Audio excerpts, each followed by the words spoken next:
I recently spent 3.5 days at Walt Disney World in Orlando, Florida. Given the size and many different theme parks, it can be overwhelming planning a trip there. In this video, I'll break down what you need to know before visiting and highlight the differences between the parks. This should help you decide which parks you want to visit and how much time you want to spend there. And with that, let's go ahead and start the tour. Before you hop on that plane to Orlando or drive to Walt Disney World, you'll need to plan your trip. So here are the first steps you'll want to take.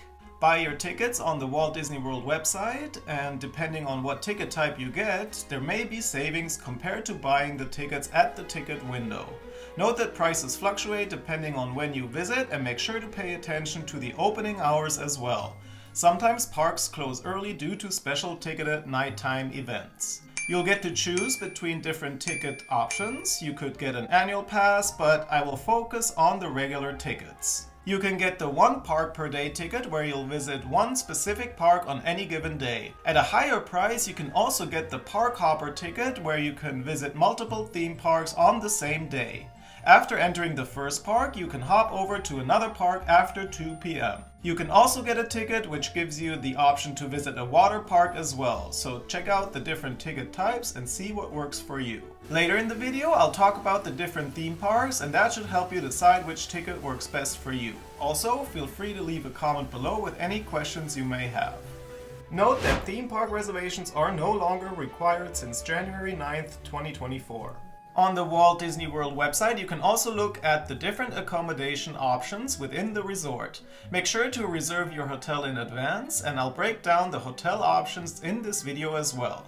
Depending on how much of a foodie you are, you may want to reserve some restaurants in advance, as the most popular ones can be completely booked well in advance. Reservations open up 60 days before your visit, and for popular restaurants such as Space 220 at EPCOT, you'll need to be on it at 6 a.m. Eastern Time 60 days prior to get a spot. It's unlikely you'll be able to get a reservation after that. I highly recommend downloading the Walt Disney World app before visiting. This will make your life a whole lot easier when you're at the resort. You'll have maps in there, waiting times, mobile food orders, and much more. For your visit, I definitely recommend bringing a small backpack for snacks, a sweater or jacket if you're visiting during the winter months, and a water bottle. They have refill stations throughout the park, and this saves you quite a bit of money. And you should also bring sunscreen. If you want to get reef-safe sunscreen, I recommend Raw Elements, which protects the coral reefs in our oceans, as it does not include toxins like most other sunscreens. Click the link in the description below and type in code TTWC for 10% off. Now let's hop on that plane and fly to Orlando. Walt Disney World is located about 17 miles west of the Orlando International Airport. You'll have several different options on getting to the park. One, you can rent a car. If you are only planning to stay at Walt Disney World, I don't recommend renting a car, as transportation is provided free of charge within the resort, and I'll provide more details on that shortly. Two, you can get an Uber, Lyft, or taxi. I took an Uber and it was about $46 to get to Walt Disney World, and on my way back to the airport I paid around $38. You can catch an Uber or Lyft right outside the terminal. Three, another option is to book a ride with Mears Connect, a bus shuttle service which sets you back $17.60 per adult and $14.30 per child each way. Note that this option can take quite a bit longer, as they stop at several hotels. They also offer express service taking you directly to your hotel at $250 round trip for up to 4 people, and each additional passenger is $55. Now let me give you an overview of the massive Walt Disney World Resort. The area is over 40 square miles big, which is roughly the same size as San Francisco. The resort is home to 4 theme parks: Magic Kingdom, EPCOT, Hollywood Studios, and Animal Kingdom. I'll break down the different parks here in a moment. There are also 2 water parks, Typhoon Lagoon, which is temporarily closed, and Blizzard Beach. Then there's Disney Springs, where you don't have to pay an admission fee. It's essentially an outdoor mall with shops, restaurants, bars, and experiences such as Cirque du Soleil's Drawn to Life, where Disney's animation blends with the thrilling performance of Cirque du Soleil. Note that you do need a ticket to attend the show. Within the resort, you can also visit the Disney Boardwalk near EPCOT. It's a quarter-mile promenade with exclusive dining, unique shops, and nightlife. Now let's look into the different hotel options within the resort. The value resort hotels are the least expensive option. There are 5 different resorts: Disney's Pop Century, Art of Animation, and the 3 themed All-Star resorts: music, movies, and sports. I stayed at the All-Star Movies Resort. The rooms are spacious and clean. They come either with 1 king bed or 1 queen and a queen-sized table bed which sleeps up to 4 adults. The grounds of the resort are pretty nice, where you'll see larger-than-life decor from Disney movies such as 101 Dalmatians. There are 2 pool areas, the Duck Pond and the Fantasia Pool. When you enter the lobby and then go right, you'll get to the food court. And that's where we get to my only complaint about this resort. The food options are very limited and not that great in my opinion. I didn't care about lunch or dinner since I ate in the parks, but I do like getting a nice breakfast before heading out. The food was mediocre at best, and there are just not a whole lot of options. So this is an area where they could certainly step up their game, and that would be the only reason why I might stay at a different hotel next time. The next level up from the value resorts are the moderate hotel resorts, such as Disney's Caribbean Beach Resort, Port Orleans, and Coronado Springs, to name a few. And then next up are the deluxe resort hotels such as Animal Kingdom Lodge, Polynesian Village, Grand Floridian, and the Wilderness Lodge. And then the most expensive options will be the deluxe villas such as Saratoga Springs Resort and Spa, the Old Key West Resort, and the Polynesian Villas and Bungalows. Also note that there is a campsite at Disney's Fort Wilderness Resort, so if you are traveling in an RV, this is the place to stay. Self-parking is complimentary at all hotels with the exception of the Dolphin Hotel, Swan Hotel, and Swan Reserve. If you are staying at a Disney hotel, you can take advantage of a 30-minute early entry into the theme parks every day, and if you are staying at a deluxe resort or deluxe villas, you can also enjoy extended evening hours on select nights at select theme parks. You can check the hours on the website. If you're visiting multiple days and visiting several parks, I highly recommend staying within the Walt Disney World Resort since they provide free transportation. The one you will likely use the most are the buses. At the hotel, you'll check for the signs and pick the line for where you are going. Usually the wait times are pretty short, so it's certainly a convenient way to get around. For your return to the hotel, you'll see these big signs at the exit of each park, which will show you which bus stop number your hotel is, and that's where you'll board the bus. It's really easy, and there's always a cast member to help if needed. Another transportation option are ferry boats and water taxis. I did not use these at all. It really just depends on where you're staying and going to see if it makes sense to take the water transportation. The next option is the monorail. You can take it from the Transportation and Ticket Center to EPCOT and Magic Kingdom. It's also connected to the Contemporary Resort, Grand Floridian, Polynesian Village Resort, as well as the Polynesian Villas and Bungalows. Lastly, there's the Disney Skyliner Transportation, which is a gondola system connecting Hollywood Studios and EPCOT to Disney's Art of Animation Resort, Caribbean Beach Resort, Pop Century Resort, and Riviera Resort. I chose to take the gondola between EPCOT and Hollywood Studios because it's a cool and unique way to get around and you get a nice aerial view. Now, there's one more Disney transportation option, but that comes with a fee. It's the mini van service, which you can request through the Lyft app. If you are driving yourself and staying at a Walt Disney World hotel, standard parking is free of charge at the theme parks. If you are not staying at a Walt Disney World hotel, standard parking is $30 per day. Alright, now let's look at the different theme parks in more detail. Magic Kingdom was the first park that opened at Walt Disney World in October 1971. There are a lot of similarities to Disneyland in Anaheim, California, which was the first Disney theme park opening its doors in July 1955. After entering Magic Kingdom, you get to the town square and then walk along Main Street, USA, just like in Disneyland. By the way, and this is a little side note, Main Street, USA was inspired by Walt's childhood hometown of Marceline, Missouri, and was designed to resemble American small towns during the early 20th century. At the other end of Main Street, you see the iconic Cinderella Castle based on Disney's 1950 animated feature film Cinderella. The castle is 189 feet or 58 meters tall, and a set building trick known as forced perspective makes the castle appear larger than it is. Do you know which Disney theme park is home to the largest castle? Disneyland Anaheim's Sleeping Beauty Castle, Magic Kingdom's Cinderella Castle, Disneyland Tokyo's Cinderella Castle, or Disneyland Shanghai's Enchanted Storybook Castle? I'll reveal the answer later in the video. Now let's look at some of the most popular attractions. As mentioned earlier, Magic Kingdom has a lot of similarities with Disneyland. You can rediscover classic Disney rides such as It's a Small World, Space Mountain, The Haunted Mansion, and more.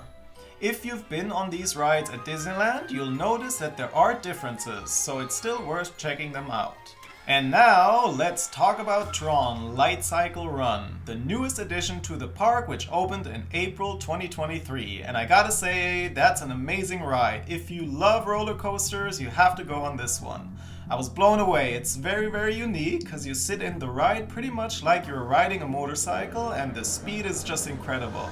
It would be nice if the duration was a little longer, but still totally worth it. So here's the important part. As of now, you cannot simply get in line and ride Tron. There are two different options. One is the virtual queue, where you need to make sure to set your alarm on the day you're visiting and be on the Walt Disney World app to join the queue at 7 a.m. sharp. It fills up quickly. Your second chance opens up at 1 p.m. Note that for the second virtual queue of the day, you need to be inside the park to join. You will not be able to enter the virtual queue more than once per day. If you're successful, you'll see your boarding group number in the app and will be notified when it's your turn. You'll have 1 hour to get to the attraction and enter the line. Despite joining the virtual queue, you will still need to wait in line at the ride, but it's typically not too bad. I waited about 45 minutes. The other option is the Lightning Lane. There is an additional cost associated with this option, and it is limited. I paid about $20, and I think that rate can fluctuate. You'll select a return time during your purchase. Now with the Lightning Lane, your wait time is much shorter. I got on the ride within about 10 minutes. Keep in mind that all of this can change. Disney typically implements the virtual queue system with new rides and eventually gets rid of it. So check on the Walt Disney World website or app when you visit in case there are any changes. Now, to make things even more complicated, Disney also offers Genie Plus, which is similar but different from the Lightning Lane.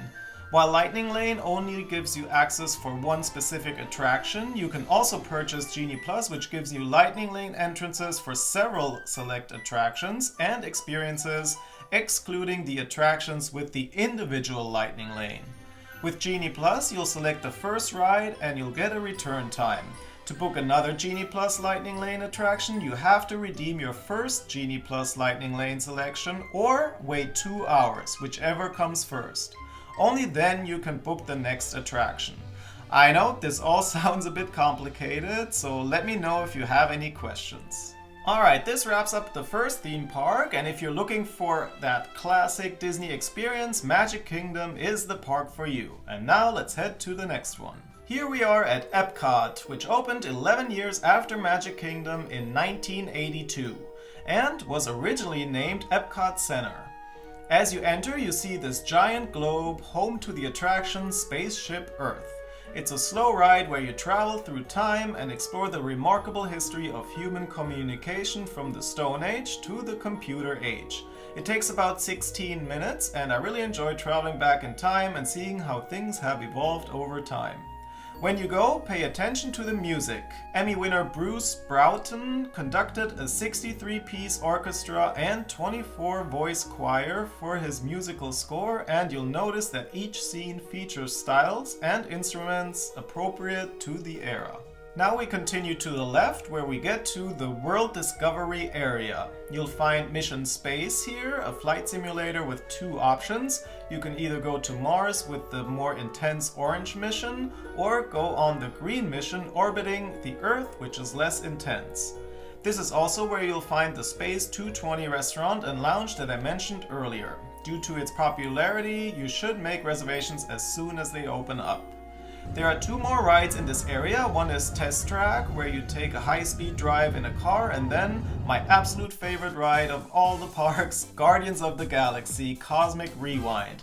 It's a super fun roller coaster with tunes blasting like you know them from the Guardians movies. You definitely don't want to miss this one. Currently, you can either join the virtual queue or buy the individual lightning lane. They do not have a regular standby line, and since it's such a popular ride, it will probably stay like this for a while. Now we continue to what I would say is the heart of EPCOT, the World Showcase. You'll walk around a big lake and discover cultures across 11 countries. One popular thing to do is go around the world and enjoy a traditional drink from each country. So let's say a margarita in Mexico, beer in Germany, sake in Japan, and so on. It's really fun to dive into the different cultures, and I'll leave you with some footage from each of the countries.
EPCOT has several seasonal special events throughout the year, which during my visit was the International Festival of Holidays, where they put up stands with food, drinks, and items from each country.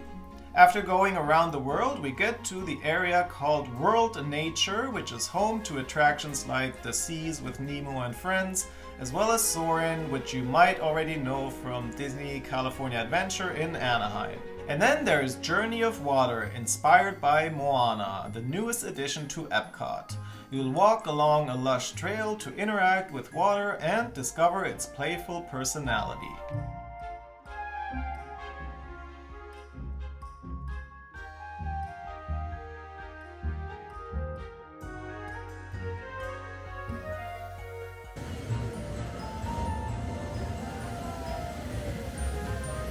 In the center of World Nature and World Discovery is the World Celebration, a nice area with some flowers and a cool spot to see the globe from the other side.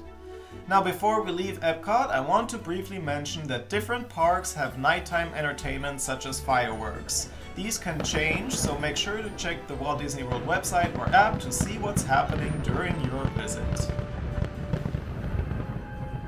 7 years after EPCOT, the third theme park opened at Walt Disney World in 1989, Disney MGM Studios, which was rebranded as Disney's Hollywood Studios in 2008. As you enter, you'll walk along Hollywood Boulevard, and now let's go around the park and explore the different areas. When you get to Sunset Boulevard, you'll see a pavilion on the right where you can see a 30-minute musical performance of The Beauty and the Beast. As you continue, you get to two major attractions: the Twilight Zone Tower of Terror, where you'll go up and down aboard a haunted elevator, and then there's Rock and Roller Coaster, a fun roller coaster that takes you along the darkened freeways of Los Angeles while rocking out to Aerosmith tunes. At the center of the park is a replica of the Grauman's Chinese Theater in Hollywood, which is home to the attraction Mickey and Minnie's Runaway Railway, where you ride on a train with Goofy. Here we get into Toy Story Land. You'll immediately notice the larger-than-life decor. The Slinky Dog Dash roller coaster is very popular and wait times are usually quite long.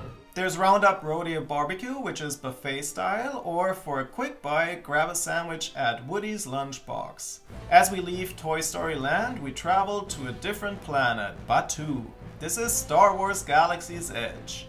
Here you'll find two experiences that cost extra. You can build your own droid at Droid Depot, or your own lightsaber at Savi's workshop. Head to Oga's Cantina for a drink, and then hop aboard the Millennium Falcon, a flight simulator where you are either a pilot, gunner, or a mechanic. You can do some shopping at the marketplace and then head to Star Wars Rise of the Resistance. Now, I didn't go on the ride here since I've been many times at Disneyland in Anaheim, and it's certainly one of my favorite rides. There's a lot happening around you, and I highly recommend going on this one. We make our way back towards the center of the park to visit Indiana Jones, an epic stunt show.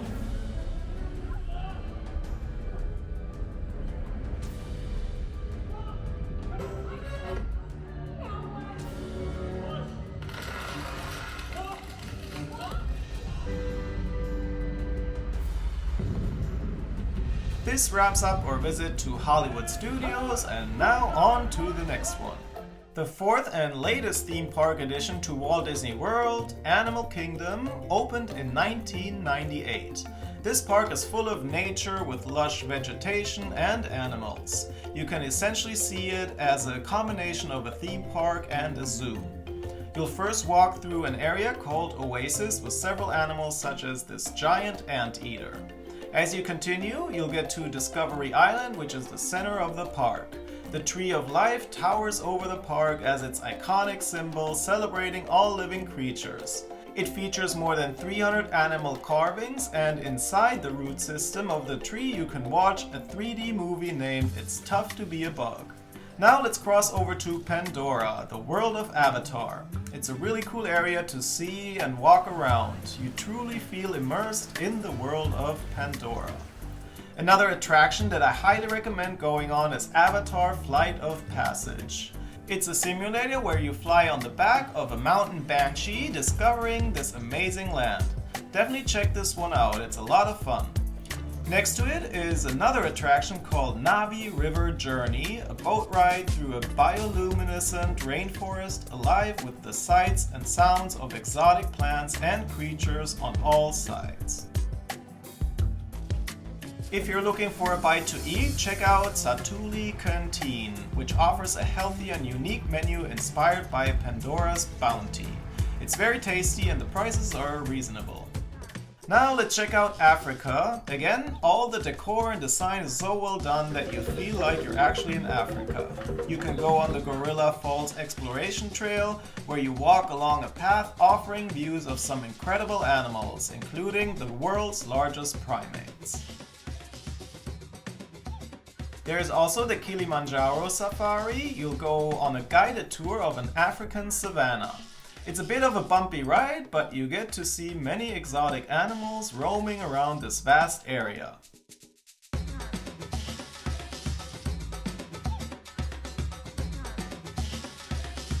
Africa is also home to the Festival of the Lion King, where you can sing along as you watch amazing stunts inspired by the movie The Lion King. Now on to Asia. Here you can walk the trails of the Maharaja Jungle Trek to discover a wonderland of tigers and other wild animals.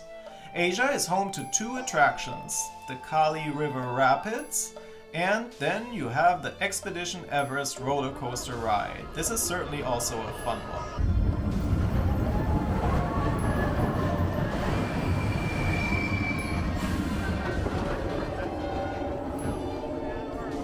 Now we get into Dinoland USA. I feel like this area needs some improvements, and Disney announced in 2022 that they would be shutting down the land at some point to construct new experiences. So far, nothing has happened. There is a cool ride which is similar to the Indiana Jones ride at Disneyland Anaheim, just with a dinosaur theme.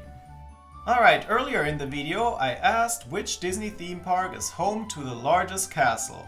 The Sleeping Beauty castle at the original Disneyland park in Anaheim is only 77 foot tall, making it the smallest one. Disneyland Tokyo's Cinderella castle is 168 feet tall. Magic Kingdom's Cinderella castle is a close second at 189 feet, and Disneyland Shanghai's Enchanted Storybook Castle is the tallest at 197 feet. I hope this helps you plan your visit to Walt Disney World. Comment down below if you have any questions, and if you enjoyed the video, please hit that like button and share it with your friends and family. And with that, I say thank you and Dankeschön!